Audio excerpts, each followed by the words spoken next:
Hello guys, તો આજના video લેક્ચરમાં આપણે ધોરણ 12 સાયન્સ ફિઝિક્સ ગુજરાતી મીડિયમ એમાં પહેલું ચેપ્ટર વિદ્યુતભાર અને વિદ્યુત ક્ષેત્ર એમાં ગાઉસનો નિયમ શું છે અને ગાઉસનો નિયમ સાબિત કઈ રીતે કરવાનો છે એના વિશે આપણે સમજવાના છીએ.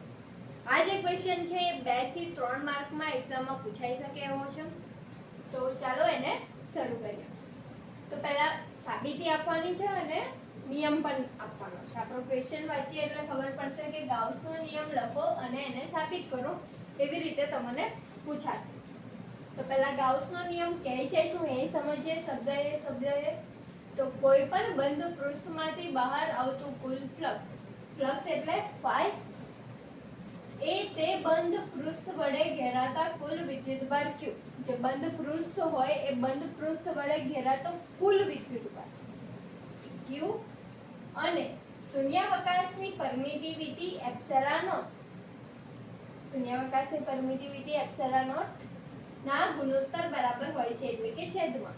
તો આપણું ગાઉસનું સૂત્ર શું થઈ જશે કે ફાઈ ઇઝ ઇક્વલ ટુ ક્યુ ના છેદમાં એપ્સિલોન નોટ. જ્યાં ફાઈ એ શું છે આપણું વિદ્યુત ફ્લક્સ, ક્યુ એ શું છે તો કે એ પૃષ્ઠ વડે ઘેરાતો કુલ વિદ્યુતભાર અને એપ્સિલોન નોટ એ શૂન્યાવકાશની પરમિટિવિટી છે, જેનું આપણને મૂલ્ય ખબર છે. કયું? 8.85 ગુણ્યા 10⁻12 એનું મૂલ્ય છે. હવે આ જે ક્વેશ્ચન 2 થી 3 માર્કમાં છે, હવે એમાં આ ઇન્ફોર્મેશન લખવાની જરૂર નથી. આ જે ઇન્ફોર્મેશન હવે હું તમને આપીશ તે ખાલી તમારે સમજવા માટે છે કે કુલ વિદ્યુતભાર આપણે કેવી રીતે લખીશું. તો કે મેં અહીંયા અંદાજે અમુક વિદ્યુતભાર લીધેલા છે, ગમે ત્યાં મૂકેલા છે કે Q1 છે, Q2 છે, Q3 છે, Q4 છે અને Q5 છે. હવે એક પૃષ્ઠ વિચારી દીધેલું છે અને એ પૃષ્ઠમાંથી મારે બહાર આવતું ફ્લક્સ કેટલું છે એ શોધવાનું છે. તો આ સમજવા માટે બી છે અને આ MCQ માં પણ તમને પૂછાઈ શકે છે કે આવી ફિગર આપી શકે છે અને નીચે ફ્લક્સના મૂલ્યો આપી શકે છે કે નીચેનામાંથી કયું સાચું ફ્લક્સનું મૂલ્ય છે. તો આપણે flux phi is equal to ગાઉસે શું કીધું કે ફ્લક્સ બંધ પૃષ્ઠ વડે ઘેરાતો કુલ વિદ્યુતભાર. આ બંધ પૃષ્ઠ વડે ઘેરાતો કુલ વિદ્યુતભાર એટલે કે આ જે બધા વિદ્યુતભાર છે એ બધાનો સરવાળો. તો કે Q1 વત્તા Q2 વત્તા આ માઈનસ Q3 છે તો વત્તા માઈનસ Q3. અહીંયા Q4 અને Q5 ગણતરીમાં આવે તો કે ના આવે. કેમ? તો કે Q4 અને Q5 એ આ વિદ્યુત આ જે પૃષ્ઠ છે એ પૃષ્ઠની બહારના છે, એટલે એને ગણતરીમાં લેવાશે નહીં. તો ખાલી ઉપર આટલા જ વિદ્યુતભાર આવશે અને શૂન્યાવકાશની પરમિટિવિટીના ગુણોત્તર બરાબર હોય છે, એટલે કે એપ્સિલોન નોટના ગુણોત્તર બરાબર હોય છે. હવે તમારી પ્રેક્ટિસ માટે ધારો કે આ એક ગાઉસિયન પૃષ્ઠ છે. હવે એમાં ધારો કે plus Q 4Q minus 2Q વિદ્યુતભાર ઘેરાય છે. બીજો એની આસપાસ Q જેટલો વિદ્યુતભાર છે, તો આના વડે ઘેરાતું ફ્લક્સ કેટલું હશે? તો flux phi is equal to મારે શું કરવાનું, અંશમાં એ પૃષ્ઠ વડે ઘેરાતા કુલ વિદ્યુતભાર. તો કે કેટલા વિદ્યુતભાર છે? 4Q plus minus 2Q. તો પ્લસ માઈનસ માઈનસ થશે તો માઈનસ 2Q છેદમાં ઉપર કુલ વિદ્યુતભાર થઈ ગયો. Q બહાર છે એટલે એને ગણતરીમાં નહીં લેવાનો, છેદમાં એપ્સિલોન. તો મારો ફાઇનલ આન્સર શું થશે? 4Q માઈનસ 2Q એટલે 2Q છેદમાં એપ્સિલોન. તો આ ફાઇનલ આન્સર થશે. આવી રીતે કોઈ બી ફિગર આપીને તમને ક્વેશ્ચન પૂછી શકાશે. હવે આ તો વાત કરી લીધી કે ગાઉસનો નિયમ છે શું અને એને બેઝ ઓન MCQ કયા આવશે એ. હવે ગાઉસનો નિયમ આપણે સાબિત કરવાનો છે, એ સાબિતી હવે આપણે જોઈએ. તો સાબિતી માટે ધારો કે હવે અહીંયાથી કન્ટિન્યુ કરવાનું. ક્વેશ્ચન પૂછાય ત્યારે કે આ ડેફિનેશન એટલે કે વ્યાખ્યા, પછી સૂત્ર અને પછી આકૃતિ ડ્રો કરવાની. Q જેટલો વિદ્યુતભાર છે,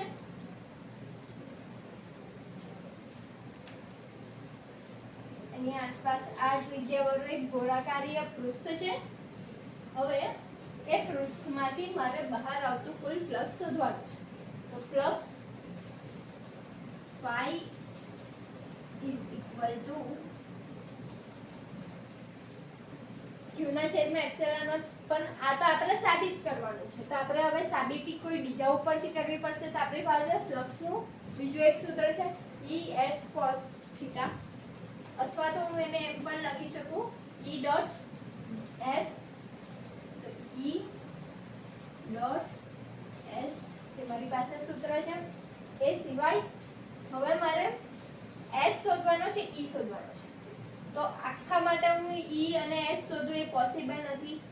એના માટે મારે હંમેશા એક નાનું ક્ષેત્ર વિચારવું પડે. હવે આ નાના ક્ષેત્રમાંથી નીકળતું વિદ્યુત ક્ષેત્ર E કેમ બહાર તરફ, તો કે પ્લસ ક્યુ વિદ્યુત બાર છે તો એનું વિદ્યુત ક્ષેત્ર શું હશે, બહારની તરફ. હવે ક્ષેત્રફળ સદિશ જોઈએ.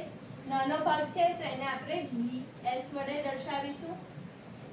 નાનો ભાગ છે એટલે ds, અને આખાનું જોવા જાય તો s.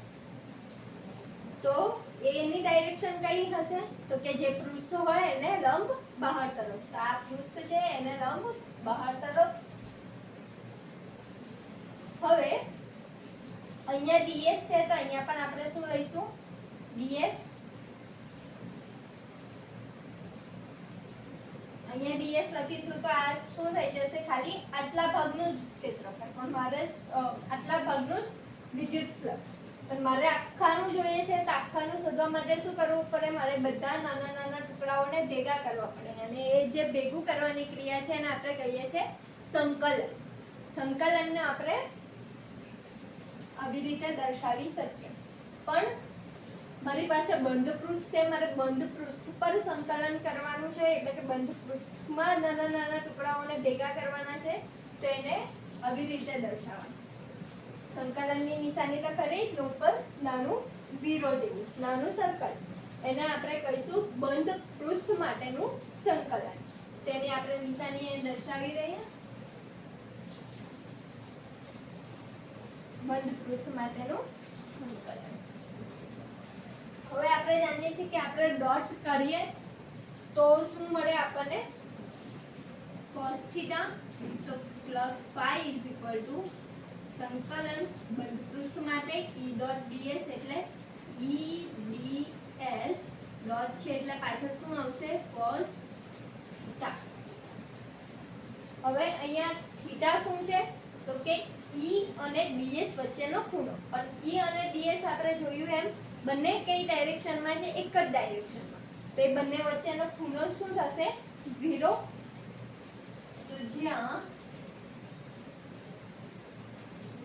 θ is equal to 0, તો આપણે cos θ is equal to cos 0 degree is equal to cos 0 શું થાય, 1 થશે. cos 0 ની વેલ્યુ 1.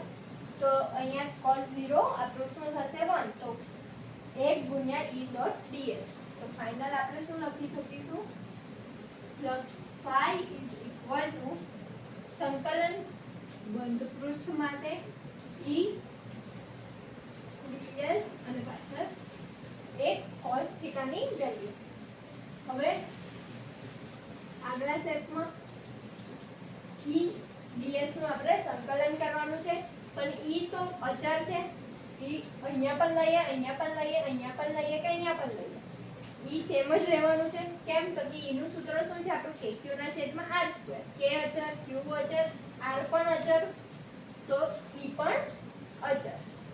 તો E ને આપણે બહાર લખી શકીશું અને ખાલી સંકલન કોનું થશે, ds નું જ. તો ds નું સંકલન જ કેમ લીધું, E નું કેમ ના લીધું, તો E શું છે, અચળ. કઈ રીતે, તો કે આપણે E ને kq ના છેદમાં r2 એમ લખી શકીએ.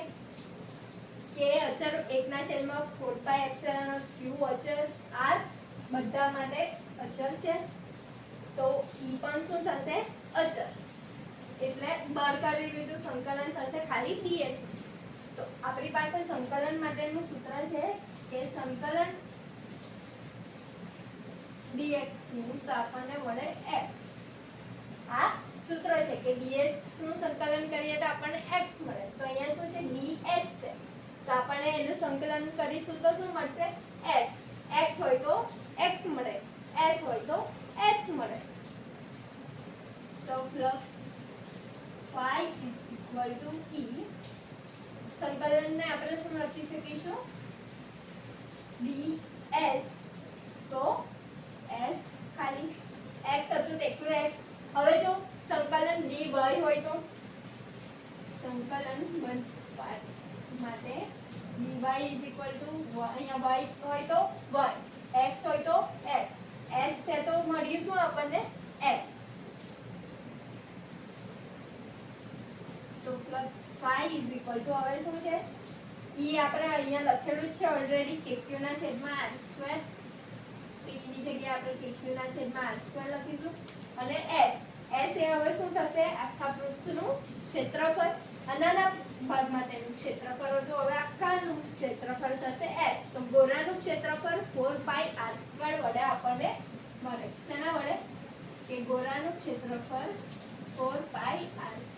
જેમ વર્તુળનું ક્ષેત્રફળ શું મળે? πr², એવી જ રીતે ગોળાનું ક્ષેત્રફળ 4πr². હવે તો s ની વેલ્યુ પણ મૂકી દઈએ.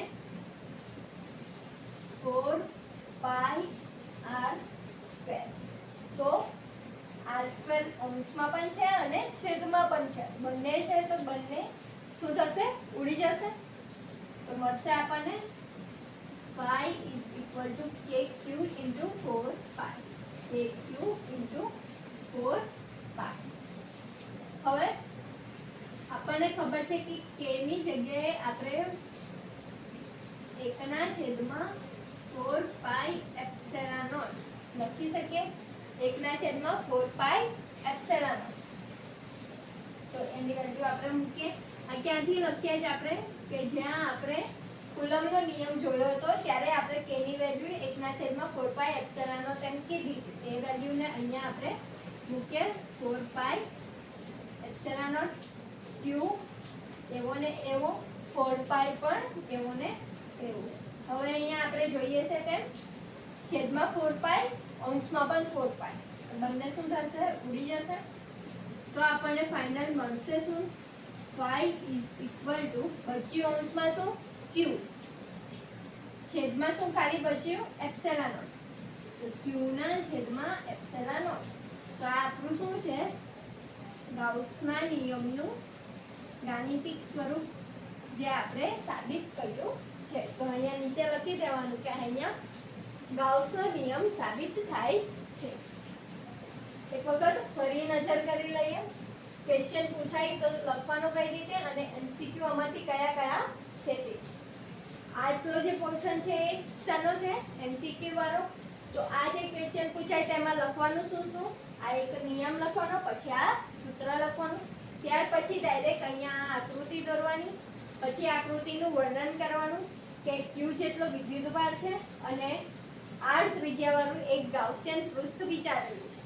આ પૃષ્ઠ ઉપર એક ds ક્ષેત્રફળ સદિશ વાળો ખંડ વિચારો જેનું વિદ્યુત ક્ષેત્ર E છે. માટે flux phi is equal to close path એટલે કે બંધ પૃષ્ઠ માટે સંકલન E.ds. E.ds ડોટને આપણે કરીએ તો આપણે શું લખી શકીએ? cos theta. હવે થીટા એટલે બંને વચ્ચેનો ખૂણો, E અને ds વચ્ચેનો. બંને એક જ દિશામાં છે, બંને આ તરફ જ છે, તો બંને વચ્ચેનો ખૂણો કેટલો થાય? 0 ડિગ્રી. તો cos 0 1 થાય. તો અહીંયા cos થીટાની જગ્યાએ આપણે 1 મૂક્યું. હવે E અચળ છે એટલે એને બહાર કરી લીધું. ખાલી સંકલન કોનું થશે? ds. તો સંકલન x નું હોય એટલે કે dx નું હોય તો એને જવાબ આપણને x મળે. સંકલન dy નું હોય તો આપણને જવાબ y મળે. તો આપણી પાસે અહીંયા સંકલન કોનું છે? ds એટલે કે s નું છે. તો જવાબ શું મળશે આપણને? s. હવે flux phi is equal to p ની વેલ્યુ મૂકીએ આપણે kq ના છેદમાં r². s એટલે કે આ ગોળાનું ક્ષેત્રફળ જેમ વર્તુળનું ક્ષેત્રફળ πr², એમ ગોળાનું ક્ષેત્રફળ 4πr². તો 4πr² s ની જગ્યાએ મૂક્યું. r² અંશ અને છેદ બંનેમાં છે તો ઉડી જશે. બચશે kq into 4π. તો k ની વેલ્યુ મૂકી 1/4π0. તો 4 પાઈ અંશમાં બી છે અને છેદમાં બી છે, તો બંનેથી ઉડી જશે. તો છેલ્લે મળશે શું? પ્લસ પાઈ અંશમાં ખાલી ક્યુ બચ્યો છે અને છેદમાં એપ્સિલોન, જે આપણું ગાઉસનું સૂત્ર છે. તો અહીંયા ગાઉસનો નિયમ લખો અને સાબિત કરો. એ આખો ક્વેશ્ચન પૂરો થાય છે અને તમારા 2 અથવા તો 3 માર્ક જો આ ક્વેશ્ચન બોર્ડમાં પૂછાઈ જશે તો તમારા પાક્કા. તો બેસ્ટ ઓફ લક. આ ક્વેશ્ચનને એકદમ તૈયાર કરી લેજો.